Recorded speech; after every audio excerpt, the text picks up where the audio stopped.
Lembro-me com clareza do dia em que conheci Laura, a mulher que por um tempo acreditei que traria finalmente a paz e a alegria de volta à vida do meu filho. Ela chegou à nossa casa num domingo de sol, vestida de azul claro, com um sorriso que parecia calculado, mas tão bem treinado que até os mais atentos poderiam se deixar enganar. Tinha aquele tipo de beleza moderna, fria, impecável, feita para ser observada, não para ser sentida.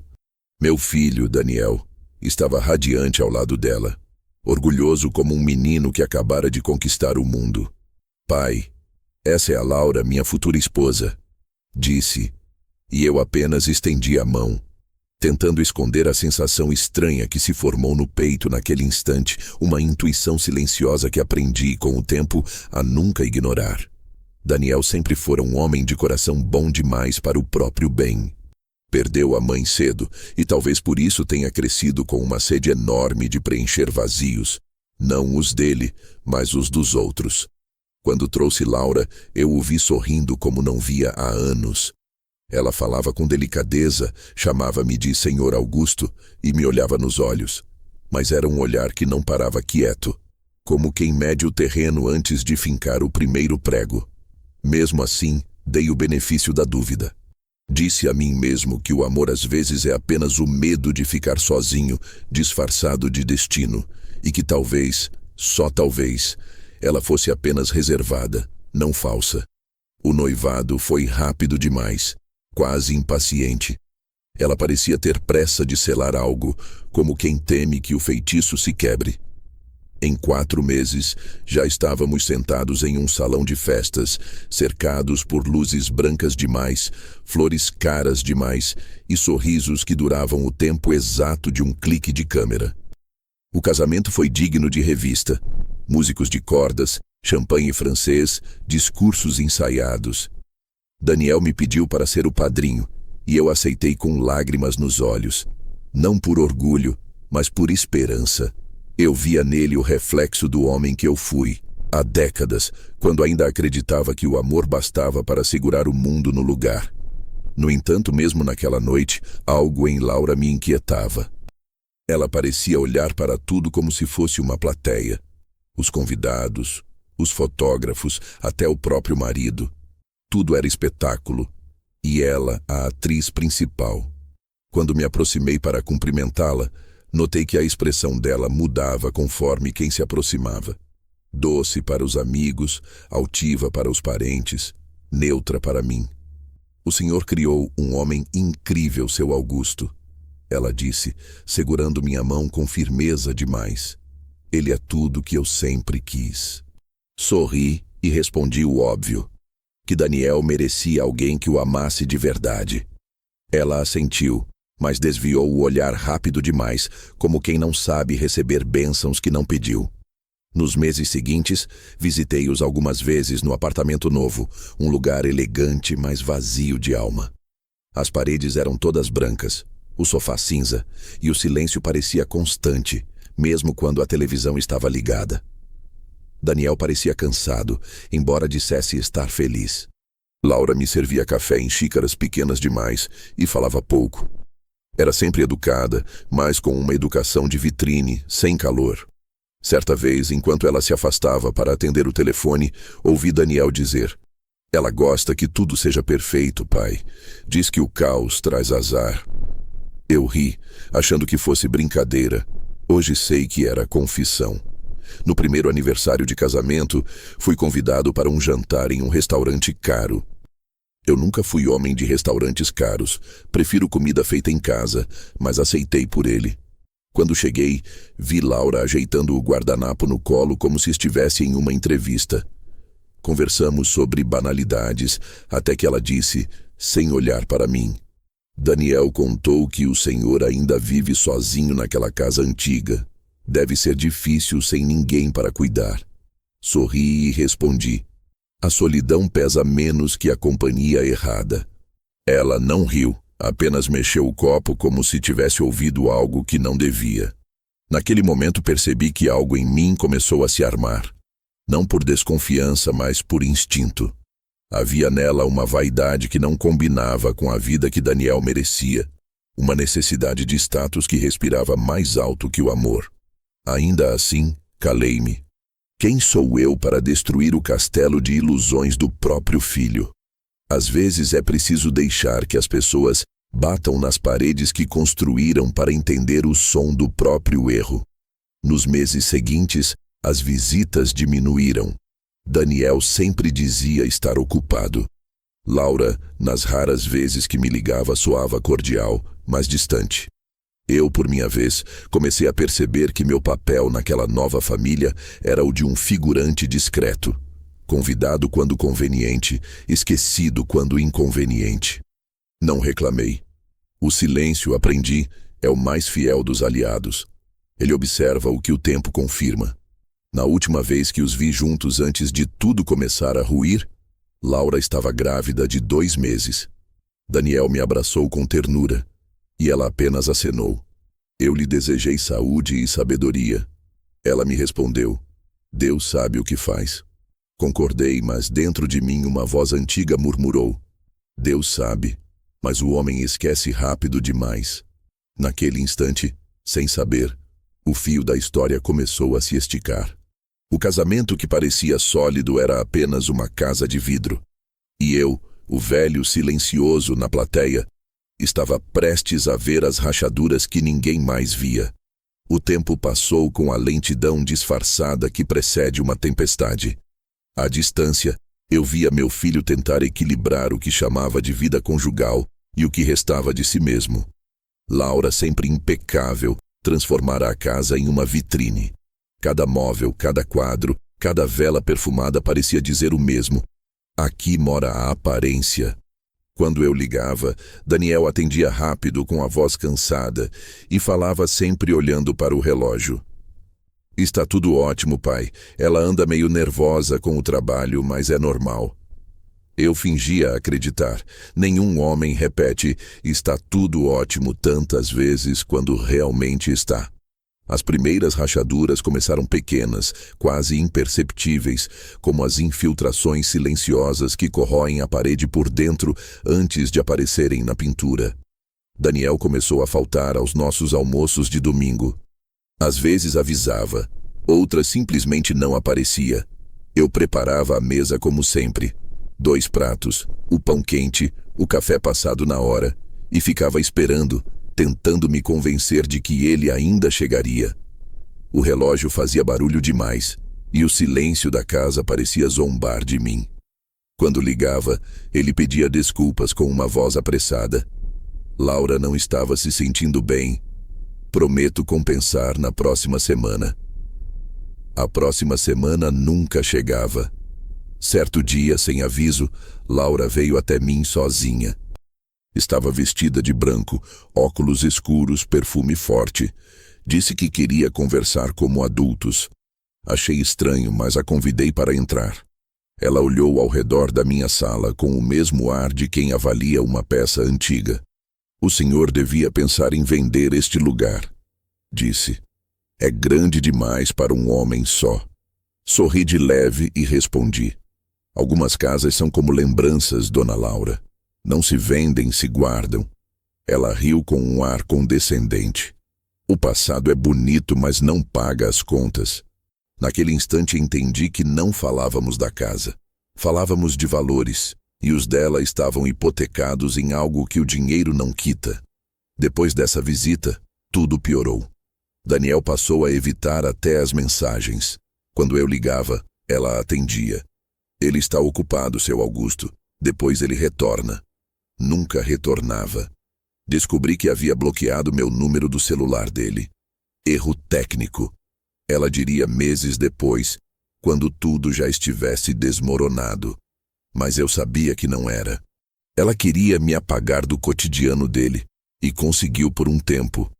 Mesmo assim, eu observava à distância. Um amigo meu que trabalhava no mesmo prédio que Daniel me contou que ele andava cabisbaixo, que parecia um homem sem âncora. Tem algo errado ali, disse. Aquela mulher fala com ele como quem dá ordens. Eu não quis ouvir. Preferi acreditar que todo casamento tem seus ajustes. Mas dentro de mim crescia uma sensação incômoda, um pressentimento que não se cala. A confirmação veio numa noite de setembro. Eu estava em casa lendo o jornal quando o telefone tocou. Era Daniel. Sua voz estava embargada, trêmula, diferente. Pai, posso ir aí? Meia hora depois ele estava na porta. Pálido, magro, as olheiras fundas como cavernas. Sentei-o à mesa, servi café e esperei que falasse.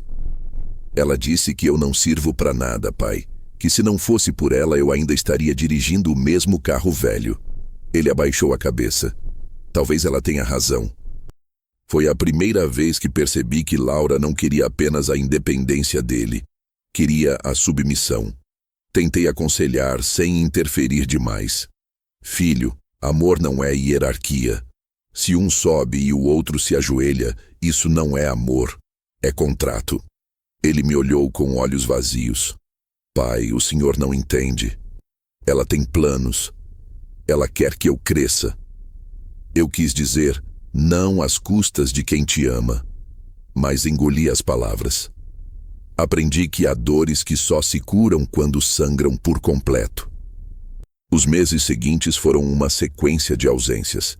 Natal, Ano Novo, meu aniversário, todos marcados por desculpas, promessas e mensagens curtas demais para conter afeto. Até que um dia finalmente vi Laura novamente. Foi por acaso em um shopping. Ela estava com uma amiga rindo alto, cheia de sacolas. Quando me viu, hesitou. Por educação, cumprimentei. Seu Augusto, quanto tempo? O tom era falso, mas cortês. Perguntei por Daniel. Trabalhando demais, disse desviando o olhar. É o preço do sucesso. E então, antes de se despedir, lançou uma frase que ficou gravada em mim. Ele está se tornando o homem que sempre deveria ter sido. Aquilo não era um elogio, era um troféu. Naquela noite, sentei-me sozinho na varanda e encarei o retrato da minha falecida esposa, Helena. Ele está se perdendo, meu bem, murmurei. O vento que passou pela janela pareceu responder com um silêncio pesado, o tipo que só os mortos compreendem. E eu entendi que a distância entre pai e filho não se mede em quilômetros, mas em manipulações bem feitas. A partir dali, percebi que o que antes era apenas desconforto se transformava em exclusão. Eu já não era mais parte da vida dele, apenas uma lembrança que ela, Laura, podia empurrar para fora sempre que quisesse. Mas o tempo tem o estranho costume de devolver o que é justo, e embora eu ainda não soubesse, a história já começava a virar do avesso. A primeira vez que percebi que algo estava errado de verdade foi numa manhã cinzenta de abril. O telefone tocou cedo demais para ser uma ligação casual. Era Daniel. A voz dele soava diferente, cansada, quebrada. O tipo de tom que os filhos só usam quando a vergonha já ultrapassou o orgulho. Pai, posso passar aí hoje à noite? Preciso conversar com você. Não precisei perguntar o motivo. O silêncio entre nós já vinha amadurecendo há meses, e quando o silêncio amadurece, sempre cai em forma de pedido. Ele chegou com o semblante abatido, o terno amassado e as mãos inquietas. O relógio de pulso que eu mesmo lhe dera no aniversário de 30 anos já não estava no punho. Sentei-o à mesa, servi café como fazia quando era garoto e esperei que falasse. A empresa está mal, pai. Muito mal. Ele respirou fundo. A pandemia atrasou os contratos e os investidores começaram a recuar. Eu e Laura tentamos segurar as contas, mas a verdade é que o dinheiro acabou. Hesitou antes de continuar. Ela sugeriu vender o carro, os móveis, mas isso não basta. Precisamos de um empréstimo para não perder tudo. Ouvir precisamos no plural me deu um nó no estômago. Já não era eu e você, era nós, ele e ela, um bloco onde eu não cabia. Ainda assim, vi o desespero nos olhos do meu filho e não hesitei. De quanto estamos falando? Perguntei. Ele baixou a cabeça e respondeu quase num sussurro. 180 mil. O número me acertou como uma pancada, mas disfarcei. E qual é a garantia? Ele tirou da pasta alguns papéis amassados. O apartamento, Está no meu nome e no da Laura. O banco exige um fiador para liberar o crédito. Só preciso da sua assinatura, pai. Por um tempo curto, até tudo se estabilizar. Lembro-me de olhar para aquelas folhas e pensar em quantas vezes já tinha assinado papéis por amor. Matrículas, autorizações, recibos de escola, tudo o que fazia parte do crescimento dele. Naquele instante, percebi que a paternidade nunca termina, apenas muda de farda. E a minha, mesmo cansada, ainda obedecia ao velho instinto de proteger. Assinei, sem questionar, sem consultar advogado, sem pedir garantias. Só pedi uma coisa: filho, me promete que não vai deixar que ninguém use isso contra você. Ele segurou minha mão com força. Prometo, pai. Laura vai cuidar de tudo. Ela entende desses trâmites. O nome dela na frase me incomodou, mas fiquei calado. Achei que o amor dele ainda precisava ser respeitado, mesmo que me doesse vê-lo preso a uma mulher que o drenava em silêncio. Nos dias seguintes, ele me ligou 2 ou 3 vezes para agradecer. Falava com um tom de alívio temporário, como quem ganha um fôlego antes de afundar de novo. Eu fingia estar tranquilo, mas dentro de mim algo se movia. Uma desconfiança muda, antiga, que aprendi a respeitar depois de uma vida inteira lidando com gente esperta. O tempo passou e o silêncio voltou, agora mais pesado. Nenhum obrigado resiste à culpa quando o favor se transforma em dívida. Meses depois, ouvi rumores. Um conhecido que trabalhava no mesmo ramo comentou numa conversa casual que Daniel havia feito investimentos arriscados, influenciado por Laura. Ela tem ideias modernas, disse o homem, mas nem sempre o mercado é tão rápido quanto a ambição dela. Naquela noite perdi o sono. Fui até o escritório, abri a gaveta onde guardava cópias dos papéis que assinei e reli cada cláusula. Lá estava meu nome, meu endereço, minha assinatura e, entre as linhas finas, a frase que me gelou o sangue: garantidor solidário. Se aquele empréstimo naufragasse, o navio afundava comigo junto. Não dormi mais. No dia seguinte fui ao banco. Pedi informações discretamente, mas o gerente, com aquele sorriso treinado, limitou-se a dizer: Senhor Augusto, os documentos estão em ordem. Confiamos no seu filho. Confiança, palavra bonita até que alguém a use para mascarar um abismo. 2 semanas depois, Laura me ligou. Primeira vez em meses.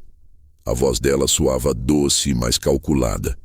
Seu Augusto queria agradecer pessoalmente pela ajuda. Daniel está mais tranquilo agora, e eu também. O senhor sempre foi um homem generoso. Eu deveria ter ficado aliviado, mas algo na maneira como ela disse generoso soou como ingênuo. Agradeci, e ela completou: quando tudo isso passar, prometo que o senhor vai ter orgulho de nós. Desliguei antes que ela terminasse a frase. Já não acreditava em promessas ditas com voz de ensaio. As semanas seguintes trouxeram um silêncio novo.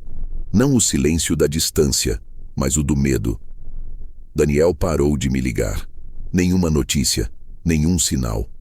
Eu, velho teimoso que sou, fui até o apartamento dele sem avisar. Toquei a campainha 2 vezes antes que Laura aparecesse na porta, de roupa cara e expressão impaciente. Ah, seu Augusto! Que surpresa! O som da irritação mal disfarçada era impossível de ignorar. Daniel está? Perguntei. No trabalho, respondeu rápida demais. Mas ele anda ótimo. O senhor devia descansar mais, não se preocupar tanto. Atrás dela notei uma pilha de envelopes sobre o aparador, todos com o logotipo do banco. Senti o estômago embrulhar, mas me despedi com calma. Só vim ver se vocês precisavam de algo. Ela sorriu de canto. Estamos muito bem, obrigada. Fechou a porta antes que eu pudesse responder. Naquele instante percebi que o que eu assinara meses antes já não era apenas um empréstimo. Era a corda que, se eu não cortasse a tempo, nos arrastaria a todos. No caminho de volta, o vento soprava forte, e eu pensei em Helena outra vez. Ela sempre dizia que a pior forma de cegueira É enxergar e fingir que não viu. E eu sabia. Eu tinha visto. Mas ainda não era hora de agir. Às vezes é preciso deixar o fogo queimar um pouco mais antes de mostrar o balde de água. O que eu não imaginava era que Laura já preparava o próximo ato. E que o golpe que viria depois não seria financeiro, mas emocional, e deixaria marcas que nem o tempo seria capaz de disfarçar. As traições mais cruéis não vêm com gritos, vêm com assinaturas. E a de Laura chegou exatamente assim, discreta, fria e com letra cursiva. Tudo começou com um envelope simples, deixado na minha caixa de correio, com o selo do banco onde o empréstimo havia sido feito. Pensei que fosse apenas uma correspondência de rotina. Abri enquanto tomava café, distraído, até que os olhos encontraram as palavras que rasgam qualquer distração. Atualização cadastral. Inclusão de co-titular no contrato de garantia. Li 1, 2, 3 vezes. O co-titular, agora formalmente registrado, era o nome de Laura Martins, minha nora. O chão pareceu se mover sob meus pés. Larguei o papel sobre a mesa e fiquei olhando para ele como se o texto pudesse mudar se eu olhasse tempo suficiente. Não mudou. Laura havia conseguido, de alguma forma, alterar o contrato, tornando-se parte legal daquilo que até então eu acreditava ser apenas um apoio temporário ao meu filho. O que mais me perturbou não foi o golpe em si, mas a audácia silenciosa, a certeza de que eu nunca perceberia. Nos dias seguintes, tentei falar com Daniel. Liguei várias vezes, nenhuma resposta. Mandei mensagem. Precisamos conversar. É importante. Nada. Quando finalmente atendeu, dias depois parecia nervoso. Pai, eu sei do que se trata. Laura explicou tudo. Foi só uma questão técnica, não precisa se preocupar. Técnica? Perguntei. Técnico é trocar um parafuso, não mudar o dono de um contrato, Daniel. Ele suspirou. Pai, por favor, eu confio nela. E o senhor devia confiar também. Confiar. Essa palavra começou a soar como piada amarga. Depois dessa conversa, fiquei dias remoendo o que fazer. Parte de mim queria explodir, exigir explicações, arrastar a verdade para fora do tapete onde ela se escondia. Mas a outra parte, a mais velha, a mais experiente, sussurrava o que o tempo me ensinara. Quem faz questão de esconder a verdade teme mais o silêncio do que o confronto. Então calei-me. Foi então que a traição ganhou forma de humilhação. Recebi um convite, ou melhor, uma convocação, para um jantar de família. Laura queria conversar. Dizia o bilhete escrito com letra elegante, como se a cortesia pudesse mascarar a intenção. Fui. Não por educação, mas por curiosidade. A mesa estava posta com exagero. Taças, velas, guardanapos dobrados como cisnes. Daniel sorria nervoso. Laura, impecável, servia vinho. Precisamos acertar algumas coisas, e seu Augusto, começou ela. Daniel e eu decidimos refinanciar o apartamento. O senhor ainda aparece como garantidor, o que atrapalha um pouco a papelada. Pensamos que talvez fosse melhor o senhor abrir mão da parte no contrato. É apenas um detalhe formal. Engoli em seco. Abrir mão? Perguntei. Quer dizer, apagar meu nome? Ela sorriu. Não é bem assim, é mais prático. Daniel abaixou o olhar envergonhado. Eu o vi ali. O mesmo menino que um dia chorou porque quebrou a janela jogando bola. Agora quebrava algo maior. A própria consciência. Respirei fundo e olhei para ela. Laura, se é uma questão prática, mande seu advogado falar com o meu. O sorriso dela sumiu. O senhor não quer complicar as coisas, quer? Complicar é o que vocês estão fazendo, respondi. O jantar acabou ali. Levantei-me, agradeci e fui embora. Atrás de mim, ouvi o som seco de uma taça se partindo. A partir daquele dia, as visitas cessaram de vez. Quando tentava contato, Laura respondia em mensagens curtas, quase protocolares. Daniel está ocupado. Ele está resolvendo pendências. Não há necessidade de se preocupar. Eu lia aquilo e via o abismo se alargando. Pouco a pouco ela estava cortando o fio que ligava pai e filho, até que restasse apenas o vazio. Foi nesse período que o golpe emocional se completou. Certa noite, Daniel apareceu na minha porta transtornado. Pai, ela quer vender o apartamento, mas vocês ainda devem o empréstimo. Ela disse que vai resolver, que eu não preciso entender tudo. Ele andava de um lado para o outro inquieto. Disse que se eu continuar ouvindo o senhor, vai embora e leva o menino. O menino, meu neto, a única alegria verdadeira que ainda circulava entre nós. Fiquei em silêncio por um instante, sentindo o peso do que acabara de ouvir. E o que você vai fazer, filho? Ele passou as mãos no rosto. Não sei. Acho que já fizemos o senhor se meter demais. Naquela noite, depois que ele saiu, sentei na varanda com o coração apertado. A lua estava encoberta, o ar pesado. Helena sempre dizia que algumas pessoas não destroem lares, apenas revelam os alicerces frágeis que já existiam. Talvez ela tivesse razão. Ainda assim, doía. Doía ver meu filho preso em uma teia tão bem tecida que ele chamava de amor. Os dias seguintes foram uma sequência de silêncios constrangedores. Nenhum contato, nenhuma notícia. Até que o banco me ligou novamente. A voz do atendente soava cordial, mas distante. Senhor Augusto, estamos entrando em contato para informar o atraso nas parcelas do contrato número... Parei de ouvir o resto. O atraso. O golpe se fechava, e eu era o fiador. Eles tinham meu nome, minha assinatura, minha casa. Desliguei o telefone e sentei no sofá. Por alguns minutos não senti raiva, apenas uma clareza incômoda. A certeza de que estava sozinho nessa. E que a única forma de me defender seria aprender a agir como eles. Com calma, método e silêncio. A traição, descobri, é o maior dos professores. Ensina a ler o mundo sem as palavras. Ensina a perceber quem sorri com os lábios e quem sorri com os olhos. E Laura, com seu sorriso de vitrine, acabara de me ensinar a lição mais importante da minha velhice. O inimigo não precisa estar à frente para vencer. Basta estar dentro de casa. Mas o jogo ainda não tinha acabado. Eu podia ter sido enganado, mas não estava derrotado. Só precisava esperar o momento certo. E esse momento, eu sentia, estava cada vez mais próximo. Depois daquele telefonema do banco, entendi que qualquer palavra dita a partir dali seria usada contra mim. Aprendi isso tarde, é verdade, mas aprendi bem.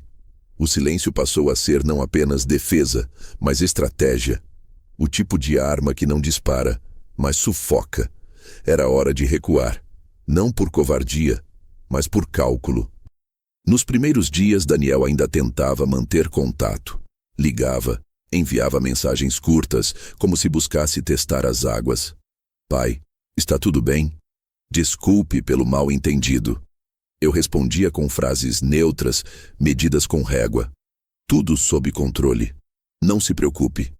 Nada além disso. A cada troca, sentia o peso da culpa na voz dele. Era o começo da fenda que se abriria entre ele e Laura, e eu sabia que quanto mais eu interferisse, mais ela o empurraria contra mim. Passei a anotar tudo. Datas, valores, ligações, nomes de quem me telefonava do banco, até o número de referência dos contratos. Montei uma pasta vermelha, não pela cor, mas pela lembrança do que minha falecida Helena dizia. Quando tudo estiver em ruínas, organize os destroços. É o único jeito de reconstruir sem enlouquecer. Então organizei.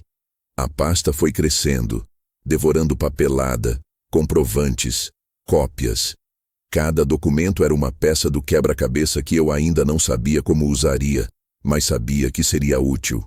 Certo dia, um vizinho comentou casualmente que vira Daniel saindo de um escritório de advocacia no centro. Parecia tenso. Disse. Aquilo acendeu um alerta. Fui até o local no dia seguinte, sem saber exatamente o que esperava encontrar.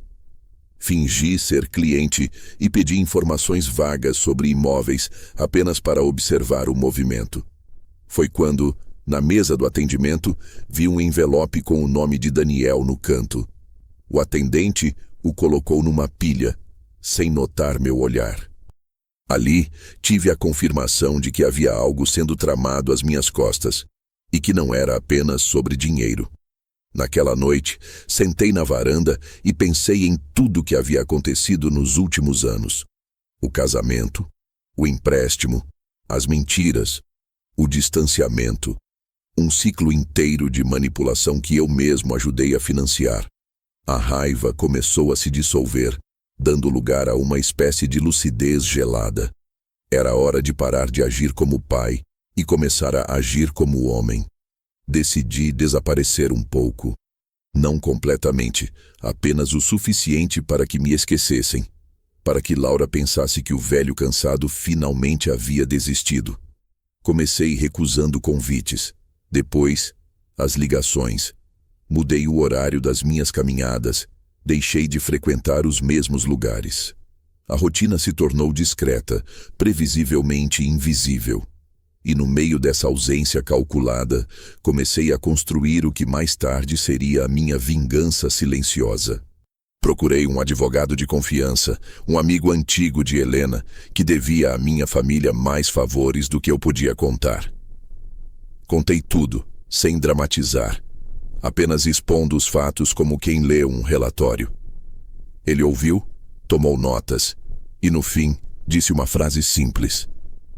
Augusto, o que eles fizeram é crime, mas o senhor precisa de provas, não de indignação. Eu assenti. A pasta vermelha estava ali. Ele abriu, folheou, sorriu de leve. Comece a guardar tudo o que ela tocar. E foi o que fiz. Nos meses seguintes, mantive-me calado, quase invisível. Mas cada movimento dela era acompanhado de perto. Quando Laura tentou colocar o apartamento à venda, o cartório me notificou.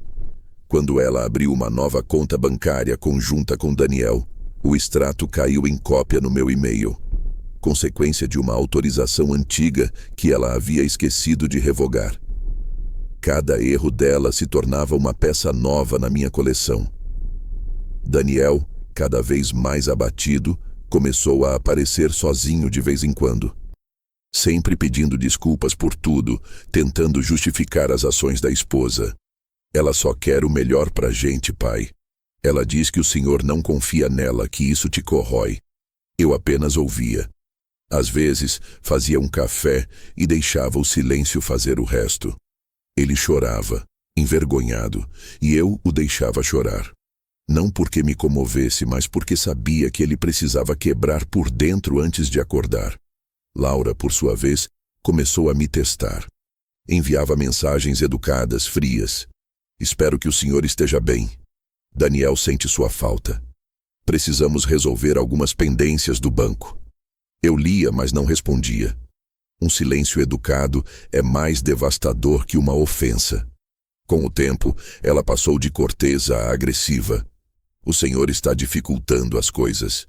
Se não colaborar, todos sairão perdendo. Aí, sim, percebi que o medo começava a mudar de lado. Foi nesse ponto que algo inesperado aconteceu. O próprio gerente do banco, aquele com o sorriso de catálogo, me ligou. Disse com voz hesitante: Senhor Augusto, é melhor o senhor ficar atento. Há movimentações estranhas no contrato. Documentos estão sendo reenviados com alterações. Agradeci, anotei tudo e guardei o nome dele. Mais uma peça. Enquanto isso, minha saúde começou a refletir o peso dos meses. Noites mal dormidas, pressão alta. Um cansaço que não vinha do corpo, mas da alma. Mesmo assim, continuei firme. Helena me ensinou que o sofrimento sem propósito é apenas dor. O sofrimento com propósito é estratégia. E eu agora tinha um propósito. Pouco a pouco, Daniel foi se distanciando de Laura. Chegava a mim em silêncio, pedia conselhos que fingia não seguir. As brigas dele se tornaram públicas. Vizinhos comentavam, amigos cochichavam. Ela gritava, ele saía de casa. Eu apenas observava. O castelo começava a rachar. E então, um dia, ele apareceu na minha porta com os olhos fundos, a barba por fazer e uma mala pequena. Acabou, pai, disse, antes mesmo que eu perguntasse. Ela quer o divórcio. Não comemorei. Apenas lhe entreguei uma xícara de café e disse: deixe-a falar. Escute. Não se defenda. Quem tem a verdade do lado não precisa de pressa. Ele assentiu, sem entender. Mas eu já sabia. Meu silêncio tinha durado o tempo exato que precisava. O fogo já estava aceso, e logo, muito em breve, Laura aprenderia que o velho que ela desprezava ainda sabia como virar o tabuleiro, sem levantar a voz, sem perder a compostura e sem sair do lugar. Daniel chegou em casa naquela noite com o corpo dobrado, como se carregasse nas costas o peso de todos os erros que cometeu em silêncio.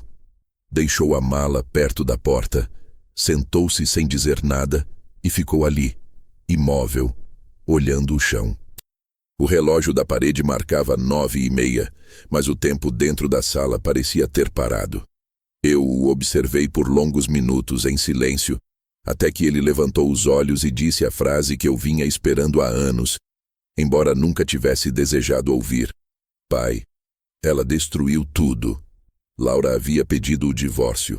Não em lágrimas nem em discussões, mas com um e-mail redigido como se fosse um contrato comercial. Uma lista seca de exigências. Carro, metade do apartamento, pensão e até parte dos investimentos que estavam em nome de Daniel. O mais irônico era que boa parte daquele dinheiro era o mesmo que eu havia entregue a ele quando assinei o maldito empréstimo. Ela queria arrancar o último pedaço que restava dele, como quem desossa um animal até o fim. Daniel, mesmo assim, falava dela com um resto de culpa, como se ainda tentasse entender onde havia errado. Ela disse que eu a decepcionei, que nunca fui o homem que ela imaginou. Eu respirei fundo e perguntei: e quem ela imaginou, filho? Ele deu de ombros. Alguém com mais dinheiro, talvez, mais coragem, não sei. A sinceridade na voz dele era triste. O homem que eu tinha diante de mim não era mais o filho que criei, mas um sobrevivente. Alguém que havia passado tempo demais tentando agradar um fantasma. Nos dias seguintes, Daniel ficou hospedado comigo. Dormia pouco, falava menos ainda. Passava horas olhando o celular, esperando mensagens que não vinham. Eu o deixei quieto.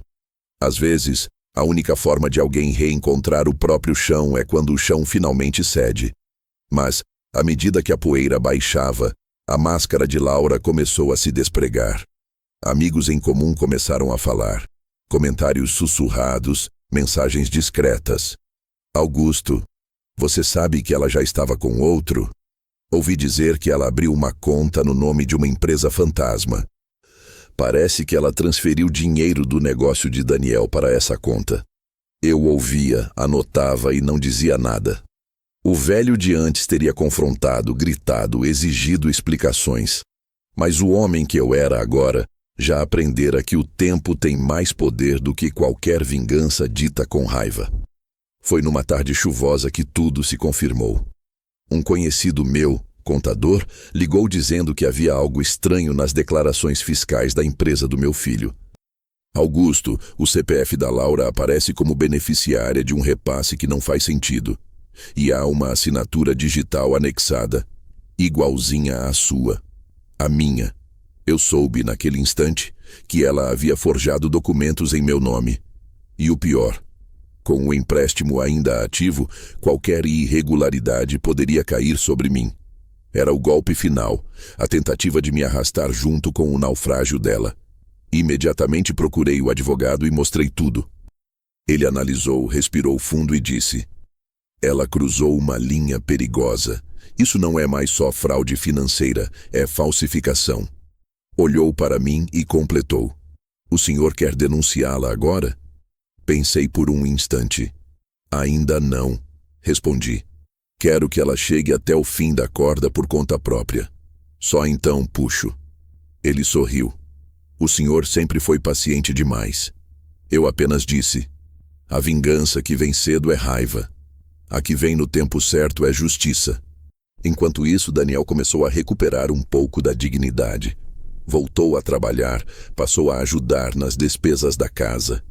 De vez em quando mencionava o filho, o neto que eu mal conhecia. Ela não me deixa vê-lo, disse uma noite. Diz que eu sou instável, perigoso. Eu o ouvi em silêncio, mas dentro de mim a raiva começou a ferver, não por mim, mas por ele. Ninguém tem o direito de usar uma criança como refém. E foi ali, exatamente naquela conversa, que decidi que não ficaria apenas assistindo.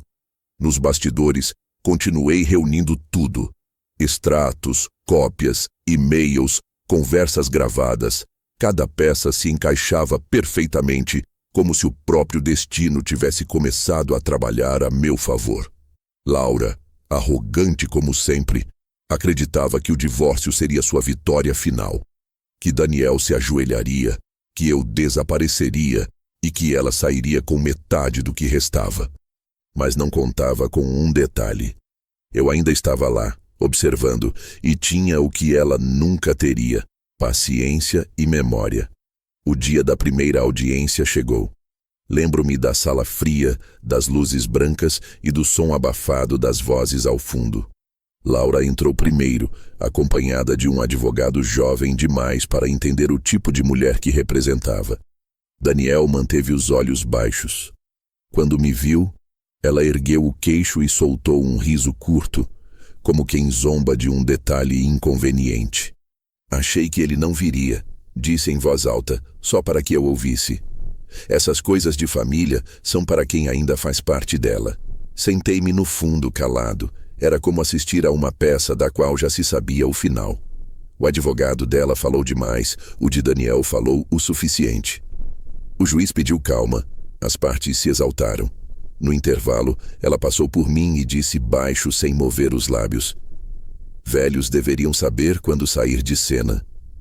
Eu a olhei por um instante e apenas sorri. Ela confundia a ausência de reação com fraqueza. O caso foi adiado para a segunda audiência, aquela em que tudo seria decidido. Eu saí dali com o coração tranquilo. Não porque tinha certeza da vitória, mas porque, pela primeira vez, percebi que o medo havia mudado de lado. Daniel, ao meu lado, me olhou com olhos cansados e perguntou: pai, por que o senhor não reage? Eu respondi: porque quem fala demais se entrega.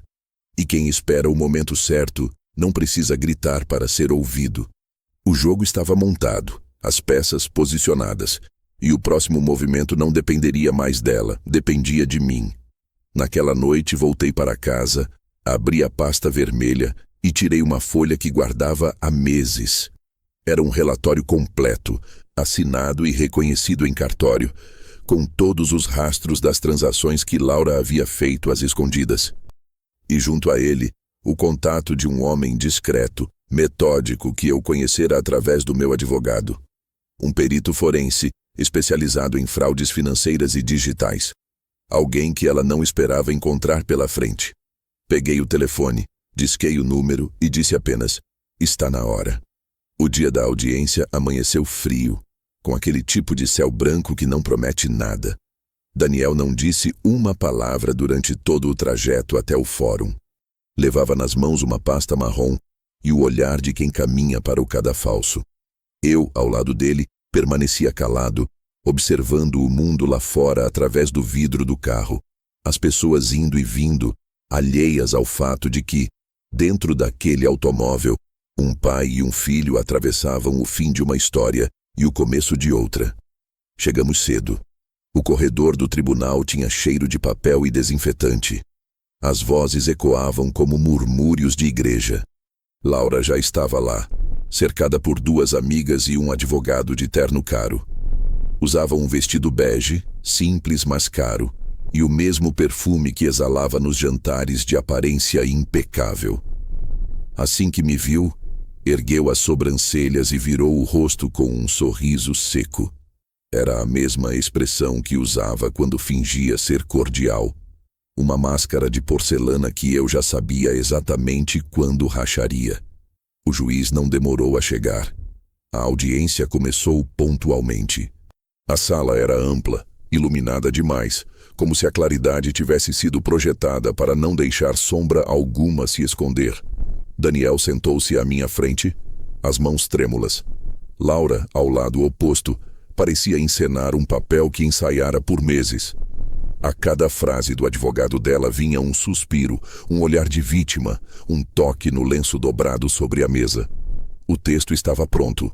Mulher traída, manipulada, abandonada com um filho pequeno e um marido incapaz. O advogado dela começou a falar sobre instabilidade emocional, influência paterna nociva e outras expressões vazias que tentavam me transformar em uma espécie de vilão silencioso. Este senhor, disse apontando para mim, foi quem incentivou o rompimento. Há provas de que interferiu financeiramente, colocando o casal em risco. Laura baixou os olhos, ensaiando lágrimas. Eu apenas cruzei as mãos sobre o joelho e deixei o silêncio responder por mim.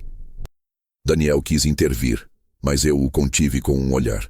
Ele ainda não sabia, mas o tabuleiro já estava virado antes mesmo de começarmos. O juiz observava com atenção, como quem tenta entender quem está realmente no controle. Quando chegou a vez de Daniel falar, a voz dele saiu embargada. Eu só quero que isso acabe logo, meritíssimo. Não há mais nada a dividir além de lembranças ruins. Laura então interrompeu, teatral. Mentira, ele ainda vive às custas do pai. Não é homem o suficiente para seguir sozinho. E o pai dele? Bom, o pai dele vive se metendo no que não deve. A sala ficou em silêncio. O juiz pediu ordem, mas ela não parou. Olhou diretamente para mim, com aquele olhar frio e venenoso que aprendi a decifrar. O senhor devia ter vergonha, seu Augusto. Em vez de ajudar o filho, só atrapalhou. Nem devia estar aqui. Vá embora, seu velho. A frase cortou o ar como uma lâmina. Vi Daniel empalidecer, o advogado dela tentar contê-la e o juiz erguer a mão pedindo silêncio. Mas eu já estava me levantando. Não com pressa, não com raiva, apenas com a serenidade de quem esperou muito para chegar a esse momento. Arrumei o paletó, apoiei as mãos na mesa e disse com a voz calma, cada palavra saindo limpa, sem tremor. Sem problemas, meritíssimo. Se não querem que eu esteja aqui, posso me retirar. Mas antes, gostaria de apresentar um amigo que tem algo a dizer sobre a senhora Laura Martins. Ela riu, debochada. Mais um teatrinho seu, é isso? Eu apenas acenei para o segurança junto à porta. Ele abriu. E ali, parado no limiar, surgiu o homem de terno escuro, cabelos grisalhos, expressão firme, o perito financeiro. Carregava uma pasta preta e atrás dele, discretamente, meu advogado. O juiz franziu o senho. Do que se trata, senhor Augusto? Documentos, meritíssimo, respondi. Provas de movimentações bancárias, contratos e assinaturas falsificadas em nome deste que vos fala, incluindo transferências de quantias significativas para contas de empresas de fachada em nome da senhora Laura Martins. A cor sumiu do rosto dela. Tentou rir, mas a voz falhou. Isso é absurdo, gritou. O juiz levantou a mão novamente. Por favor, mantenha a compostura. O perito aproximou-se da mesa e entregou os relatórios, todos carimbados, autenticados, com datas e assinaturas verificadas. O advogado dela tentou protestar, mas o juiz mandou que ele se sentasse. O silêncio que se instalou era diferente. Denso, quase físico. Laura, antes confiante, começou a balbuciar algo, gesticulando, procurando os olhos de Daniel, que a evitava. Isso é uma armação. Ele quer me destruir. Ele é obcecado por nós. Mas ninguém parecia escutá-la. O perito continuou explicando com precisão cirúrgica como os valores foram transferidos, como os documentos foram adulterados e como a assinatura falsa foi reconhecida digitalmente. O juiz olhou para ela e perguntou com frieza: a senhora confirma ou nega essas informações? Ela tentou falar, mas a voz sumiu. O advogado dela se curvou e pediu tempo para verificar as provas. Eu, então, voltei a me sentar, sem dizer uma palavra. O trabalho estava feito. Enquanto o perito descrevia as movimentações, pude ver o momento exato em que a máscara dela quebrou. O olhar perdido, o tremor nas mãos, o desespero tentando se disfarçar de indignação. Eu já tinha visto esse olhar antes. O mesmo que as pessoas têm quando percebem que o jogo acabou, mas ainda fingem que estão jogando. Daniel me olhou confuso, como quem tenta entender o que acabara de acontecer. Eu apenas toquei seu ombro e murmurei: "Agora, filho, o silêncio é deles." O juiz suspendeu a audiência, prometendo retomar após a análise das novas provas. Laura saiu às pressas, tropeçando nos próprios saltos. O advogado atrás dela tentando controlar os estragos. Eu permaneci sentado, imóvel, observando a cadeira vazia onde ela estivera minutos antes. Não senti prazer, nem alívio. Só uma calma antiga. Uma que vem quando a justiça não precisa ser gritada para ser ouvida. A velha pasta vermelha agora estava sobre a mesa do juiz, e nela, cada pedaço da história que eles acharam que eu havia esquecido. Quando saímos do tribunal, Daniel permaneceu em silêncio. O sol começava a aparecer entre as nuvens, tímido, como se pedisse permissão para iluminar aquilo tudo. "Pai", ele disse por fim, "o senhor planejou tudo isso, não foi?" Eu respondi sem olhar para ele: "Não, filho. Eu apenas guardei o que vocês jogaram fora. A verdade." Aquela era apenas a primeira queda. Ainda haveria ecos, reações, tentativas de retaliação, mas algo dentro de mim sabia que a partir dali a história tinha mudado de direção. E pela primeira vez em muitos anos, o homem que Laura chamava de velho inútil tinha finalmente recuperado o lugar que sempre foi dele, o de quem sabe esperar o tempo certo para agir. A segunda parte da audiência foi marcada para a semana seguinte, e durante aqueles 7 dias, o silêncio parecia ter voltado a morar dentro de mim. Daniel tentava falar, mas sempre parava no meio da frase, como se as palavras fossem cacos que machucavam a língua. Eu não o pressionava. Deixava que o peso do que acontecera no tribunal o transformasse pouco a pouco. Era o tipo de dor que amadurece sem ajuda. Na manhã do julgamento, cheguei cedo, antes de todos. Sentei no banco do corredor e observei o movimento. Laura chegou 40 minutos depois, desta vez sozinha.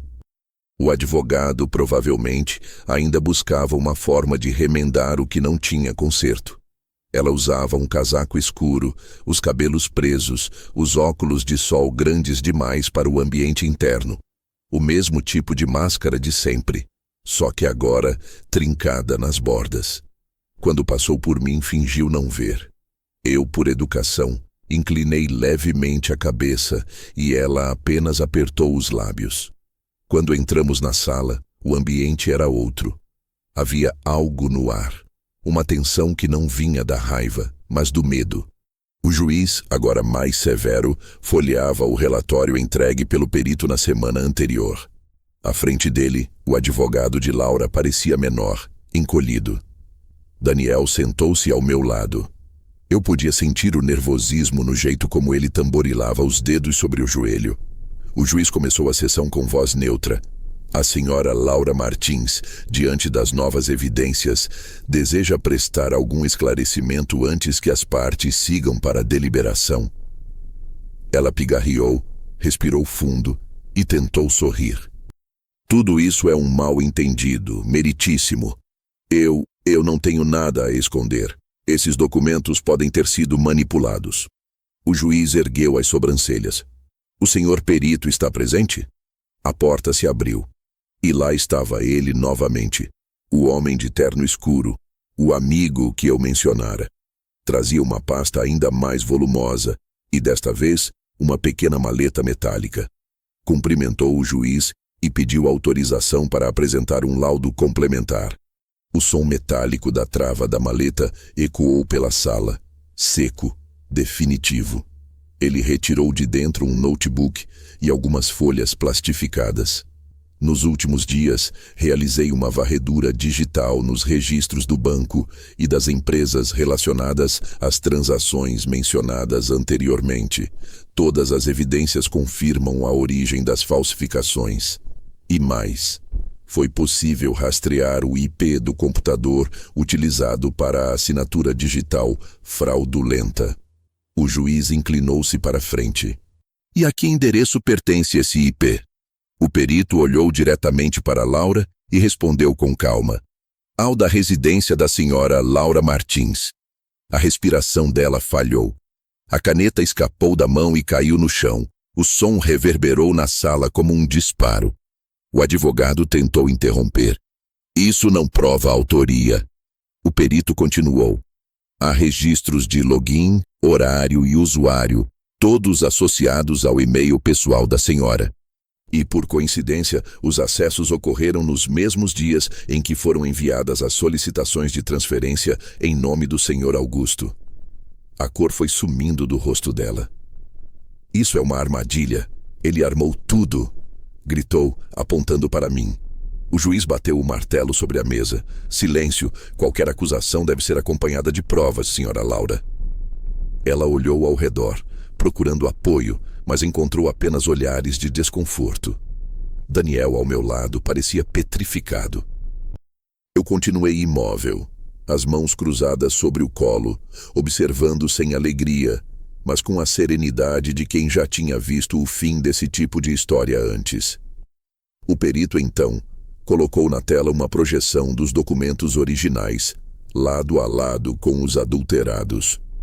As diferenças eram pequenas, sutis, um traço de assinatura, um deslocamento de carimbo, um número trocado, mas suficientes para desmontar qualquer defesa.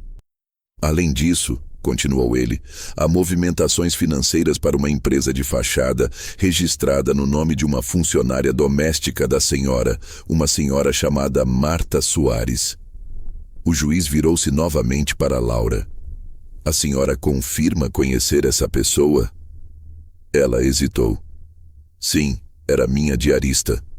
Pois bem, disse o perito, as contas dela foram utilizadas para movimentar cerca de R$240 mil provenientes das transferências indevidas. Laura tentou se levantar, mas o juiz a interrompeu. Sente-se, senhora Martins. Ainda não terminamos. O silêncio seguinte foi sufocante. O ar parecia denso, e até as lâmpadas zumbiam de forma incômoda. O perito prosseguiu, mostrando os e-mails trocados entre ela e o contador da empresa de Daniel, nos quais discutiam ajustes de percentual e documentos de titularidade, e em anexo, os arquivos assinados digitalmente com meu nome. Quando o último documento apareceu na tela, Laura explodiu. Vocês estão todos contra mim. Esse velho manipulou o meu marido. Destruiu a minha vida. Ele quer me ver na miséria. As palavras saíam entre soluços e gritos. O juiz levantou-se irritado. Senhora, controle-se ou suspendo a sessão. Ela, ofegante, tentou recompor-se, mas a máscara já havia caído por completo. A mulher fria e elegante dera lugar a alguém que tremia, suava, buscava ar. Uma atriz que esqueceu o texto no meio da cena. Eu permaneci ali, imóvel, até que o juiz voltou a falar. Diante das evidências apresentadas, a corte determinará a suspensão imediata dos bens e contas vinculadas à senhora Laura Martins até que a investigação seja concluída. O processo de divórcio será retomado após perícia judicial complementar. Ele bateu o martelo com força. Sessão encerrada. Laura se virou para mim com os olhos marejados, uma mistura de ódio e desespero. O senhor vai pagar por isso, gritou. Eu me levantei devagar e respondi apenas, não, minha filha. Eu já paguei, caro demais, pela sua mentira. Ela saiu da sala cambaleando, o advogado atrás dela, recolhendo papéis que caíam no chão. Daniel ficou parado, olhando o vazio.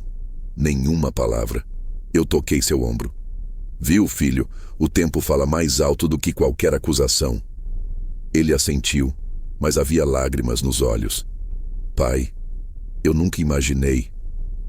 Nem eu. Interrompi. Mas agora você sabe quem ela é.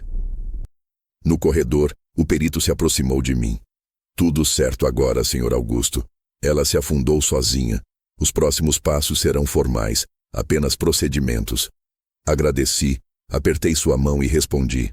Ela pensava que o velho estava dormindo, mas o velho estava só esperando o amanhecer. Saímos do fórum em silêncio. O sol da tarde batia no chão de mármore, refletindo nos vidros das janelas. Daniel caminhava ao meu lado, abatido, mas livre. Laura, em algum canto, devia estar cercada por repórteres ou talvez pelos próprios fantasmas que criou. Eu, por minha vez, não sentia triunfo, apenas uma paz lenta, quase melancólica. Era o fim de uma batalha longa e o início de algo que eu ainda não sabia nomear. O velho que ela mandou ir embora tinha ficado, e naquele dia ela finalmente entendeu por quê. Depois daquela audiência, tudo mudou de direção, como se um vento antigo tivesse virado o moinho inteiro. O que antes era um sussurro nos corredores transformou-se em notícia, depois em boato e finalmente em perguntas diretas lançadas à face de Laura. Não houve uma única manhã em que o telefone não tocasse com uma voz curiosa, um parente perdido que pedia explicações, um vizinho que confessava ter visto algo estranho, um colega de trabalho que enviava mensagens com prints de e-mails corrompidos. A imprensa local, que vive de tensão alheia, aproximou-se com delicadeza de abutre. Há confirmações de irregularidades em processo X, senhora Martins. E assim, como cascas sendo arrancadas, a reputação que ela montara com tanto requinte começou a se desfazer. Logo soubemos de mais coisas. Pequenas peças que juntas contavam uma história mais feia do que imaginávamos. Contratos assinados com datas trocadas. Recibos sem origem clara. Transferências para empresas que existiam apenas no papel. E o mais venenoso, depoimentos de pessoas que estranhamente passaram a lembrar de detalhes que antes omitiram. A diarista mencionada pelo perito foi chamada a depor. Tremia ao falar, mas disse tudo. Como fora convidada a abrir uma conta para facilitar pagamentos, como recebeu valores e depois os devolveu em envelopes fechados, como foi instruída a assinar papéis que nem sabia do que tratavam. Cada palavra dela soou como uma martelada que batia na tábua podre onde Laura caminhava e quebrou mais um tábua por vez. O efeito cascata foi rápido e implacável. Bancos congelaram contas, cartórios suspenderam registros, contratos foram enviados para perícia. Os amigos que antes a bajulavam começaram a afastar-se em mensagens frias, por prudência, disseram. Os perfis nas redes que a defendiam viraram páginas de silêncio. E o pior, para quem vive de imagem, é que a narrativa pública, uma vez mudada, não volta mais ao mesmo lugar. As conversas em praças e filas agora tinham um nome. Aquela mulher que enganou o velho. O rótulo grudou e não saiu. Daniel assistia a tudo numa espécie de torpor, mistura de alívio e culpa. Havia dias em que caminhava sem destino, procurando entre as caixas de lembranças a razão para tanto estrago. Quando nós, pai e filho, recebíamos pessoas querendo entender, eu lhes mostrava, sem teatralidade, uma cópia de cada documento que me procuraram.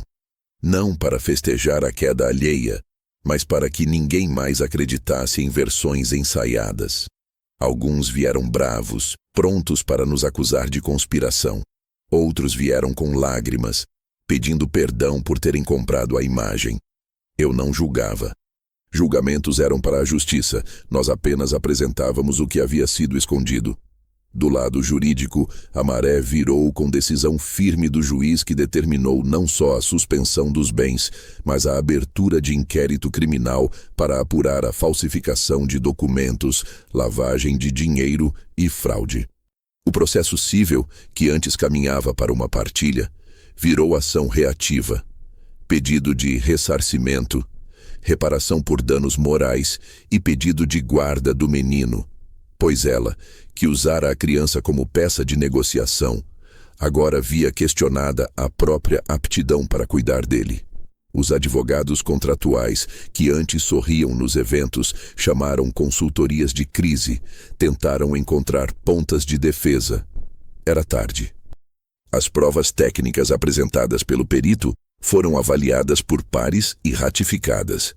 E cada ratificação tem o peso de um veredito moral, que no nosso caso pesava contra Laura.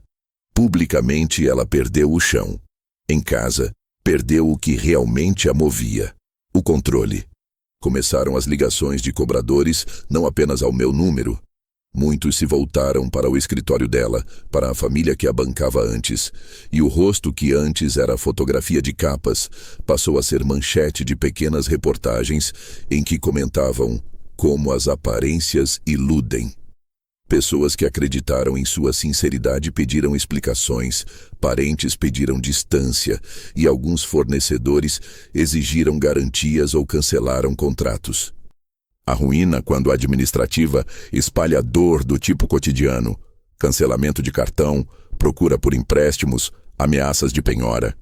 E para quem vivia de status, nada dói mais do que ver o público virar as costas. Mas havia algo que eu não queria, e que, por isso, fui cauteloso: a humilhação transformada em espetáculo. Não queria uma vingança que se alimentasse da humilhação pura. O que eu buscava era a reparação, a recuperação do meu filho e a proteção do meu neto. Por isso, enquanto o sistema jurídico seguia seu curso, eu cuidei do que não aparece em processos. Reatei laços com pessoas que haviam se afastado por influência dela, convidei vizinhos a testemunharem o outro lado, participei de reuniões com instituições que poderiam apoiar Daniel na recuperação financeira e emocional. Minha vingança, se é que se pode chamar assim, sempre foi no sentido de reconstruir. Os dias que se seguiram foram de ajustes: supervisão nas visitas, transferência de custódia temporária do menino para familiares próximos, enquanto se apuravam fatos, contratos revistos e, aos poucos, Daniel retomando o trabalho com foco, não por pressa de reerguer patrimônios, mas para reconstruir identidade. Ele voltou a frequentar o grupo dos velhos amigos, voltou a cortar o cabelo como quem reassume o próprio rosto. Não foi imediato, e havia recaídas, noites de álcool e remorso, mas aos poucos a balança foi encontrando seu centro. E eu estava ali, não para dirigir, mas para sustentar um ombro firme. Enquanto a poeira baixava, conversas públicas nasceram em cafés, nos bancos, nas igrejas, debates sobre convivência familiar, abuso financeiro e o uso da aparência como moeda. O caso virou alerta. Pessoas mais velhas me procuravam para perguntar como perceber sinais, e eu respondia do mesmo jeito que respondia a meu filho: com paciência, listagens e um conselho simples: organize, guarde e não ceda aos consertos fáceis. Havia, por trás de toda a humilhação pública de Laura, um ganho coletivo. A cidade, por um breve tempo, ficou mais atenta aos velhos que assinam papéis por amor. No final das contas, a queda dela teve consequência material: processos, congelamento de contas, perda de credibilidade e consequência íntima: o desmoronar de uma personagem que vivera de mentira. Para nós, a vitória não foi o espetáculo. Foi ver Daniel recuperar a dignidade, ver o neto voltar a sorrir sem ambivalência e sentir que as digitais da falsidade, por mais camufladas, deixaram rastros que a verdade sempre encontra. E enquanto tudo isso se encaixava, eu percebi que a justiça mais silenciosa, a que não busca vingança, mas reparação, é a que se instala quando a paciência antiga resolve agir. Passaram-se algumas semanas até que o barulho cessasse por completo. Primeiro vieram os jornais, depois os advogados, depois os curiosos, todos ansiosos para arrancar mais um fragmento da história. Mas como toda tempestade, também aquela começou a perder força. O que sobra depois do vendaval é sempre o mesmo: o som do vento recolhendo-se e o cheiro de terra molhada. Foi nesse silêncio que a vida voltou a caber dentro de mim. Daniel finalmente respirava. O rosto dele, antes abatido, começou a recuperar cor. Falava pouco, mas as palavras agora tinham peso, tinham pausa. Voltou a rir do jeito antigo, aquele riso curto que começava no canto dos lábios e terminava com um suspiro. Cuidava do filho, que agora passava metade da semana com ele. A criança corria pela minha casa como se aquele lar tivesse estado em espera por ela o tempo todo. E talvez tivesse mesmo. Eu também voltei a ocupar meu espaço no mundo. Fiz reparos simples na casa. Troquei o portão, pintei as paredes, arrumei o jardim que Helena tanto amava. Não era vaidade. Era uma forma de dizer a mim mesmo que a vida ainda merecia cuidado. Cada planta nova que eu colocava na terra me lembrava que as coisas crescem de novo, mesmo depois de serem arrancadas pelas raízes. De Laura soube pouco. As notícias falavam de bloqueios, audiências, dívidas. Alguns diziam que ela havia deixado a cidade, outros que tentava recomeçar em algum lugar onde ninguém conhecesse seu nome. Eu não desejava mal a ela, mas também não sentia pena. O tempo se encarrega de dar o peso certo a cada um, e o dela, finalmente, havia caído sobre seus próprios ombros. Certo dia recebi uma carta anônima, escrita à mão. O envelope não trazia remetente, mas o traço era inconfundível. Dentro, apenas uma folha e uma frase curta. Espero que um dia o Senhor consiga me perdoar. Eu não soube reconhecer quem realmente me estendeu a mão. Não havia assinatura, mas não precisava. Li apenas uma vez e guardei no fundo da gaveta, junto com a pasta vermelha que agora estava cheia de poeira. O perdão, percebi, não se dá por correspondência. Ele acontece no silêncio, quando a dor deixa de ter utilidade. Com o tempo, a cidade também esqueceu. Novos escândalos tomaram o lugar daquele. A vida, como sempre, se moveu para a frente. Eu voltei a frequentar o café da esquina, o mesmo onde me sentava com Helena todos os sábados. O garçom ainda lembrava do nosso pedido: café preto e bolo de fubá. Às vezes, sentava na mesma mesa e ficava observando o movimento sem pressa. A solidão já não me pesava. Era apenas um lugar onde o som do mundo se acalmava. Daniel comprou uma casa pequena nos arredores e começou a reconstruir a empresa, agora sem a sombra de ninguém. Às vezes me pedia conselhos, e eu os dava com a mesma serenidade de antes, mas agora ele me ouvia de verdade. O neto, curioso e falante, me chamava de Vovô Gus. Era um nome novo, um recomeço até na forma de ser chamado. Certa noite, sentei-me na varanda e olhei para o céu limpo, sem nuvens.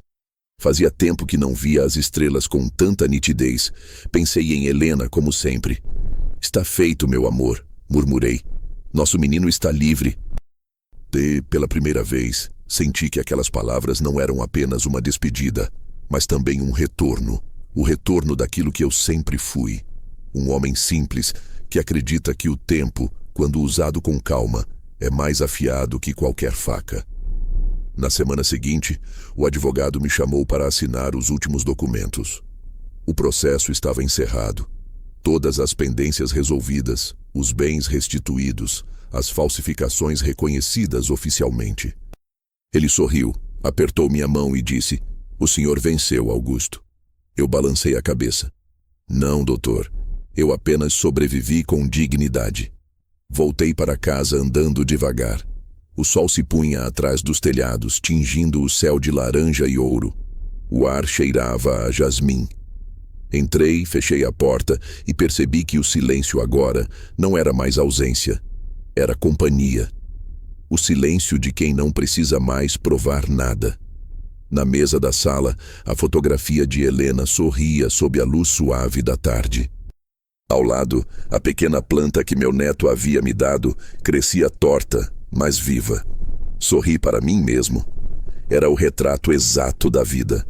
Torta, marcada, porém ainda florescendo. Peguei a caneta e uma folha em branco. Escrevi apenas uma frase e deixei sobre a mesa, como lembrança para quando eu já não estiver mais aqui. Nunca subestime o velho que fica em silêncio.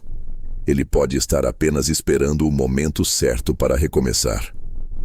Depois disso, apaguei as luzes, fiz um café e sentei na varanda. O vento da noite soprou leve, e pela primeira vez em muitos anos senti que tudo estava em paz. Não vitória, não vingança, apenas paz. O tipo de paz que só chega quando o que era ruína vira abrigo. E foi assim que terminei esta história. Não como o velho humilhado que mandaram embora, mas como o homem que ficou, resistiu e reconstruiu o próprio nome com a mesma calma de quem planta algo e espera florescer. Porque no fim, é o silêncio que vence. Sempre foi, sempre será.